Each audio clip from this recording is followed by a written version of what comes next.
நீங்கள் என்னைக்காவது ஏதாவது ஒரு விஷயம் ஸ்டார்ட் பண்ணணும் அப்படின்னு சொல்லி ஒரு நல்ல கிளாரிட்டிக்காகவோ இல்லை ஒரு நல்ல பாசிட்டிவ் சைன்காகவோ வெயிட் பண்ணியிருக்கீங்களா? இந்த வீடியோவை 1 மினிட் கேளுங்க. என் ஹஸ்பண்ட் சூப்பராக பாடுவார்.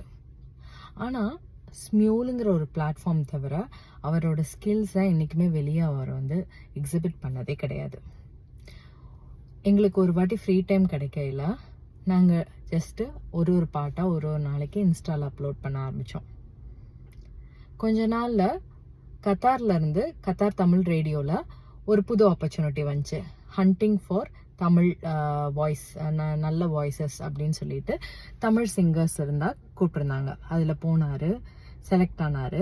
5 ரவுண்ட் பாட வச்சாங்க, டிஃப்ரெண்ட் ரவுண்ட்ஸு. அதிலெல்லாம் பாடி கடைசியாக 15 டாப் 15ல் செலக்ட் ஆனாங்க. ஸோ இதுலேருந்து என்ன சொல்ல வரேன் அப்படின்னா, sometimes the path appears as you start walking and not waiting for clarity.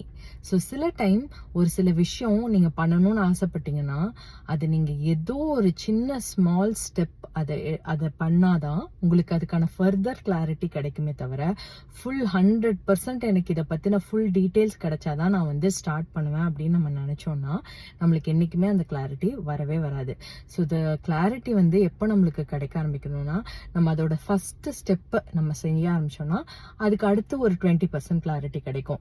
அதுக்கப்புறம் அந்த 20% கிளாரிட்டி வச்சு நீங்கள் அடுத்த ஸ்டெப் வச்சிங்கன்னா அடுத்து ஒரு 20% இப்படி தான் ஒரு 100% கிளாரிட்டி கிடைக்கும். So the path appears as you take the first step.